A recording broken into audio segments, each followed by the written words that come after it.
இன்றைக்கு பத்திரிகைகளிலே பார்த்திருப்பீர்கள், என் மீது மான நஷ்ட வழக்கு. மான நஷ்ட வழக்கு என்பது மானமும் மரியாதையும் உள்ளவர் போட வேண்டிய விஷயம். மானமும் இல்லை, மரியாதையும் இல்லை, ஆண்மையும் இல்லை. அவர்கள் உலகத்தை தொடர்ந்து நம்முடைய திருநாவுக்கரசர் சொல்லியது போல உலகால் தொடுகின்ற வரைக்கும் மன்னிக்க வேண்டும். தாடி எது வளர்கிறதோ இல்லையோ அவர்களுக்கு இது வளர்ந்து விடுகிறது.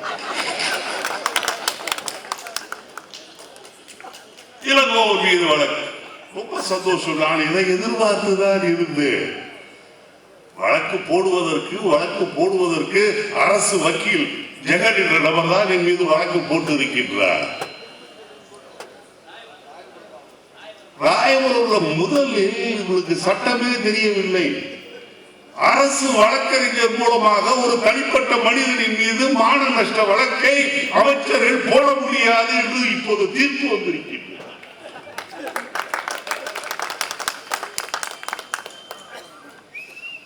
எவனை எந்த வேலைக்கு வைப்பது என்று கூட தெரியாமல் ஆக்கிரத்தில் செய்கின்றார்கள். ஆனால் எனக்கு ரொம்ப சந்தோஷம். நான் நவம்பர் 1ஆம் தேதி பதவியேற்றேன். இன்றோடு கிட்டத்தட்ட 6 மாதம் ஆக போயிட்டது. 6 மாதத்தில் குறிப்பிட்டபடி எல்லா விளக்கங்களோடு கிட்டத்தட்ட 15 குற்றச்சாட்டுகளை 15 லஞ்ச புகார்களை நான் சொல்லி இருக்கின்றேன். அத்தனைக்கும் பதில் சொல்லாமல் நேற்று முன்தினம் சொன்ன விஷயத்திற்கு நீ இன்றைக்கு வழக்கு போடுகின்றாய் என்றால் நான் ஏற்றுக்கொள்கின்றேன். மானம் உள்ளவன் நீ. சூடு சுருளை கொஞ்சம் அதிகமாக இருக்கிறது, ஏற்றுக்கொள்கின்றேன். எல்லாரையும் போல் எருமை தோளுக்கு சொந்தமானவன் நீ அல்ல என்பதை புரிந்து கொண்டேன். இந்த வழக்குக்கு கேஸ் போட்டேன்னா 15 விஷயம் நான் சொல்லியிருக்கேன். ஒரு விஷயத்துக்கு கேஸ் போட்டேன்னா 14 விஷயமும் நான் சொன்னது உண்மை. அந்த லஞ்சத்தை வாங்கினோம் என்று ஒத்துக்கொள்கிறீர்களா? முத்துக்குமாரசாமி பற்றி இளங்கோவன் சொல்லியது உண்மை என்று ஒத்துக்கொள்கின்றீர்களா? தோப்பு வெங்கடாச்சலம் கொக்கோ கோலா கம்பெனியிடம் 12 கோடி ரூபாய் லஞ்சம் வாங்கி இருக்கின்றார் என்று இளங்கோவன் சொன்னது உண்மை என்று ஏற்றுக்கொள்கின்றீர்களா? குற்றத்தை ஒப்புக்கொண்டால் எனக்கு கடவுள் மீது நம்பிக்கை இல்லை என்றாலும் கூட சர்ச்சில் போய் நான் தவறு செய்து விட்டேன் என்று சொன்னால் பாதிரியார்கள் பாவ மன்னிப்பு தருவார். நான் இவருக்கு சொல்வதெல்லாம் லஞ்சம் வாங்கினேன் என்று நீங்கள் ஒத்துக்கொண்டால் மக்கள் போனா போது பாவ மன்னிப்பாக மக்கள் தருவார். வழக்கை போட்டு இளங்கோவனை பயமுறுத்த முடியாது. சென்ற முறை இதை ஜெயலலிதா முதலமைச்சராக இருந்த போது 18 வழக்குகள் என் மீது போட்டார்கள். 2002 2004 இளங்கோவனுக்கு வழக்கை பற்றி கவலை கிடையாது. பிறவியிலேயே அந்த வரிசையில் அந்த குடும்பத்தில் வந்தவள் நான் மட்டுமல்ல, என்னுடைய தகப்பனாராக இருந்தாலும் சரி, பெரியாராக இருந்தாலும் சரி, எங்கள் குடும்பத்தின் மீது போட்ட வழக்குகள் மக்களுக்காக போராடினோம் என்பதற்காக தான் போடப்பட்ட வழக்குகளை ஒழிய கை நீட்டி லஞ்சம் வாங்கி வரவுக்கு மீறி சொத்து சேர்த்ததாக எங்கள் மீது வழக்கு கிடையாது.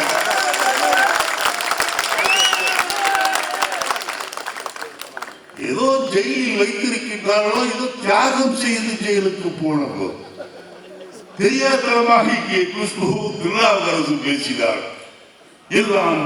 எல்லாம் கடவுளை வேண்டுகின்றார்கள். ஒருவேளை அந்த அம்மா கடவுளுக்கு சக்தி இல்லையோடு நினைத்து விடுவார்கள் என்று பரிதாபப்படுகின்றார்.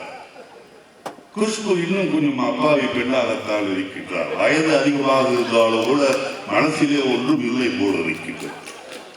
திருநாவுக்கரசும் அப்படித்தான். ஜெயலலிதாவை பற்றி நாம் இங்கே இருக்கின்ற எல்லோரையும் விட மிக நன்றாக அறிந்து வருகிறார்.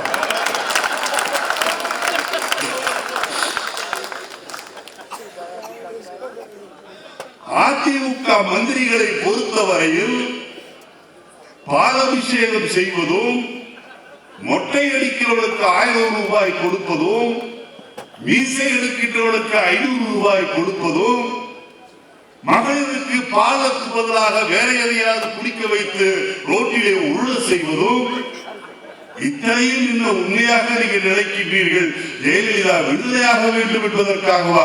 அல்ல நண்பர்களே, ஜெயலலிதா கண்டிப்பா வரவே கூடாது.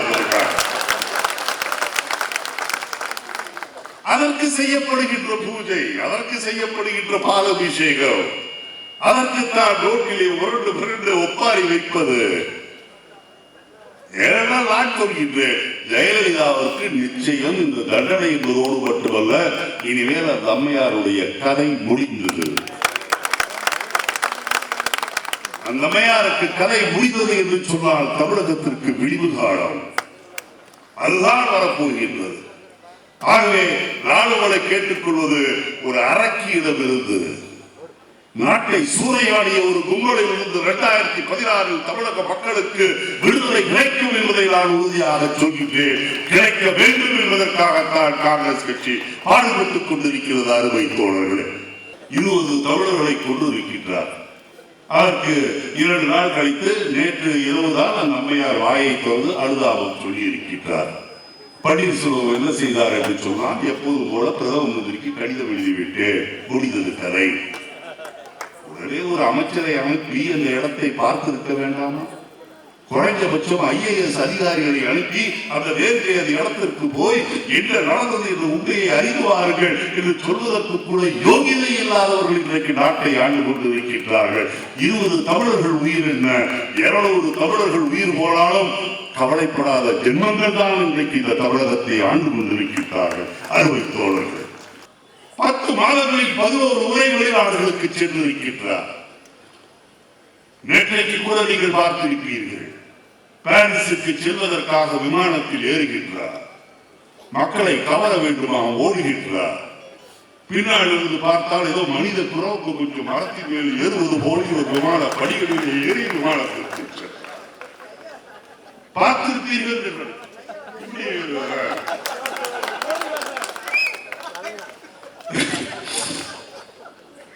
நேருவுக்கு ஒரு ஈர்ப்பு என்றால் பிறவியிலே அவன் அழகன் ஆசிய ஜோதிக்கு. இந்திரா காந்திக்கு ஒரு கம்பீரம் உண்டால் வீர பெண்மணி என்ற பெண்மணி. ராஜீவ் காந்தியை சொல்லும் போது சொன்னாரே, திருநாவுக்கரசர் செக்க சவந்த மேனிக்கும் சிரித்த சிரிப்புக்கும் சொந்தக்காரர் என்றார். அவள் அழகன். அவர்கள் செய்கின்ற காரியங்களை மக்கள் ரசிப்பார்கள். அந்த அங்க அசைவுகளை மக்கள் குறிப்போடு பார்ப்பார்கள். மனித குரங்கு வடிவிலே இருக்கின்றவர்கள் எல்லாம் அது போல் நினைத்துக் கொண்டு செய்ய ஆரம்பித்தார். எப்படி இந்த நாடு காக்கும் வருவீர்கள்? யோசித்து பார்க்க வேண்டும். வெளியே போவதற்கு முன் எதற்கு நாம் கண்ணாடியில் நம்முடைய முகத்தை பார்த்துக் கொண்டு போயிருக்கிறோம்?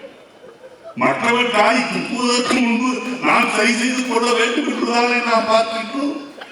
அதுபோல் மேலே பதவியில் இருக்கிறவர்களும் தன்னுடைய மூஞ்சிக்கு என்ன ஈர்ப்பு, தன்னுடைய மூஞ்சிக்கு என்ன கவர்ச்சி, தன் மூஞ்சியை மக்கள் ஏற்றுக்கொள்வார்களா என்பதை யோசித்து பார்க்க வேண்டும். பொய் சொல்லியே ஆட்சிக்கு வந்தவர்கள் எல்லாம் தன்னை மக்கள் காலாகாலத்திற்கு சாகின்ற வரை தன்னை பிரதமராக வைத்திருப்பார்கள் என்று நினைத்துக் கொண்டிருந்தார். பாவம், விரைவிலேயே ஏமாந்து போயிருந்தார்கள். இந்த பாரதிய ஜனதா கட்சி கண்டிப்பாக சொல்கின்றேன் தோழர்களே, 5 ஆண்டுகளை தாண்டுவது இருக்கட்டும், 2016 சட்டமன்ற தேர்தலோடு தமிழகத்தில் பாராளுமன்ற தேர்தல் வரும். ஏன்னா அது வரைக்கும் கூட மோடியால் நினைத்திருக்க முடியாது. மக்கள் மோடியுடைய அயோக்கியத்தனத்தை புரிந்து கொண்டார்கள். பொய் சொல்வதிலே வாக்குறுதியிலே அள்ளி தெளிப்பதிலே எவ்வளவு சூறாதி சூழல் என்பதை மக்கள் இப்போது புரிந்து கொண்டார்கள். கட்சியிலே பயந்து கொண்டிருந்த தலைவர்கள் எல்லாம் மெல்ல வெளியே வருகின்றார்கள். அத்வானிக்கு மேடையிலே இருக்கை உண்டு, ஆனால் பேசுவதற்கு அனுமதி இல்லை. பொறுத்தது போதும் பொங்கிகள் என்ற நேரத்திலே அவருடைய கட்சியிலேயும் குழப்பங்கள் ஆரம்பித்து விட்டன. தமிழ் இசை என்பவர் இங்கே இருக்கின்றார். திடீரென்று 4 மாதம் அதிமுகவை ஒன்றும் சொல்லாதவராக இருந்தவர் திருப்பியும் இப்போது ஆரம்பித்திருக்கின்றார். குஷ்பு சொன்னார், உடனே குஷ்புக்கு பதில் எங்கள் கட்சியை சார்ந்த குமரியானதன் தானே அருமையான பெயரை வைத்தார் தமிழ் இசை. அந்த தமிழ் இசை என்பது தமிழ் வசையாக மாறிவிட்டால் என்ன செய்வது? இருந்தாலும் எங்கள் வீட்டு பெண், எங்கள் தலைவருடைய பெண் கொஞ்சம் பாசத்தோடு என்ன சொன்னாலும் தாங்கிக் கொள்கின்றோம். ஆனால் உன்னை நெடுநாளைக்கு வைத்து விட மாட்டார்கள் அம்மா. கேள்விப்படுகின்ற விஷயங்கள் எல்லாம் அவர் வரப்போகின்றார், இவர் வரப்போகின்றார். ஏதோ எங்கள் கட்சியில் தான் சில சமயங்களில் அப்படி கேட்கும், பல சமயங்களில் கேட்கும். நவம்பர் 1ஆம் தேதி பதவிக்கு வந்தே சோனியா காந்தியா 2ஆம் தேதியை சொல்ல ஆரம்பித்து விட்டார்கள். 2 மாதத்தில் இளங்கோவன் போய்விடுவார். ஒருவேளை தேசிய கட்சிகளுக்கே இருக்கின்ற சாபம் போல்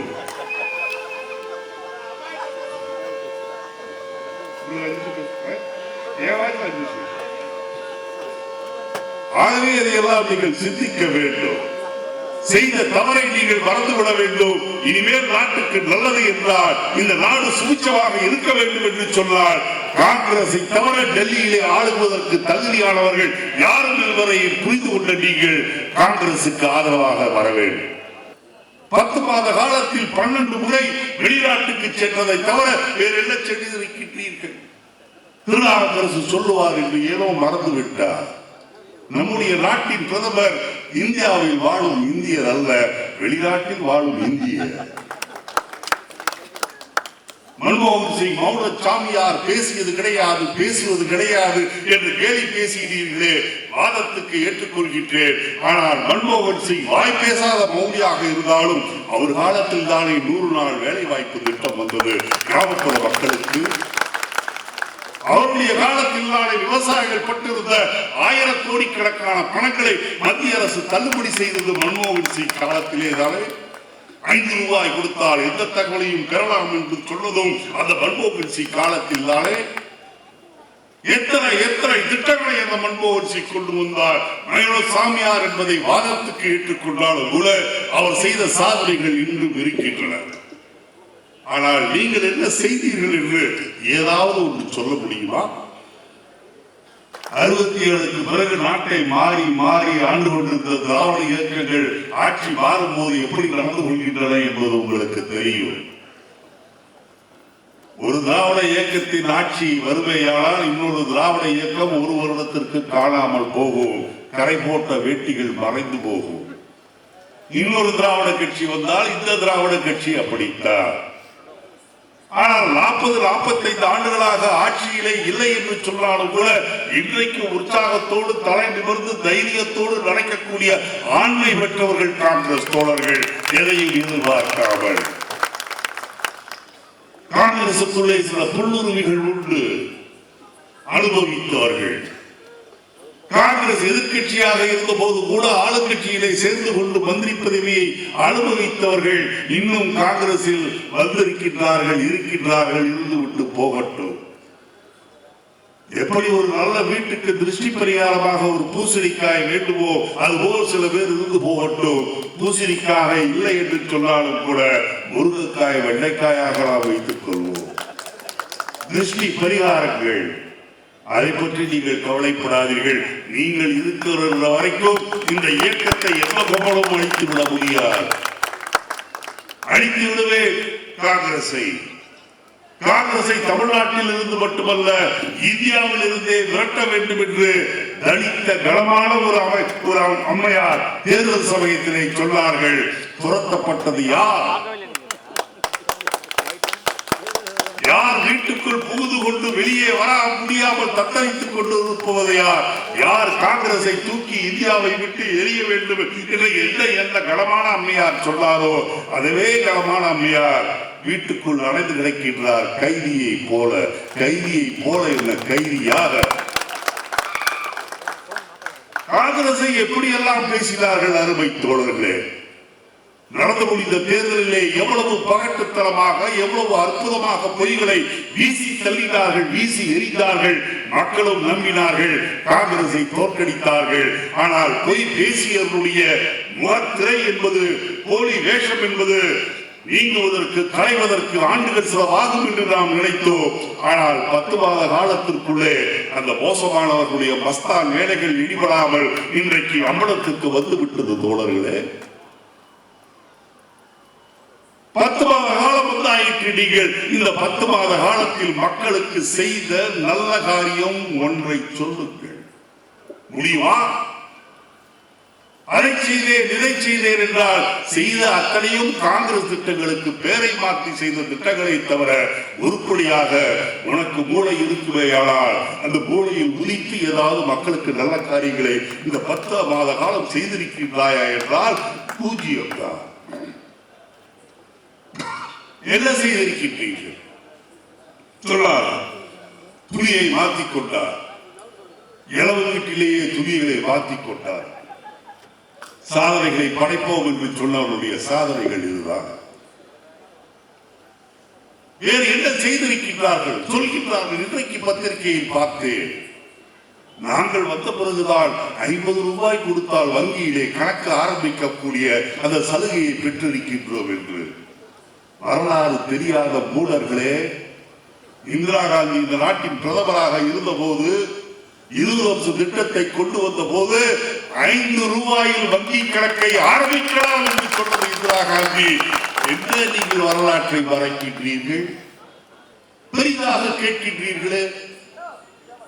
ராகுல் காந்தி எங்கே? இன்னைக்கு கூட ஒரு பேட்டி, ராகுல் காந்தி எங்கே என்று கேட்டார். நான் சொன்னேன், ராகுல் காந்தி எங்கள் உள்ளத்தில் இருக்கிறேன். சார் என்ன சார் விளையாடுறீங்க சார், எங்கன்னு கேட்டீங்க, உள்ளத்துல இருக்காரு. ராகுல் காந்தி ஒரு தனிப்பட்ட மனிதன், தனிமையாக இருக்க வேண்டும், ஓய்வெடுக்க வேண்டும் என்று சொன்னார். அந்த மனிதனுக்கு சுதந்திரம் கிடையாதா?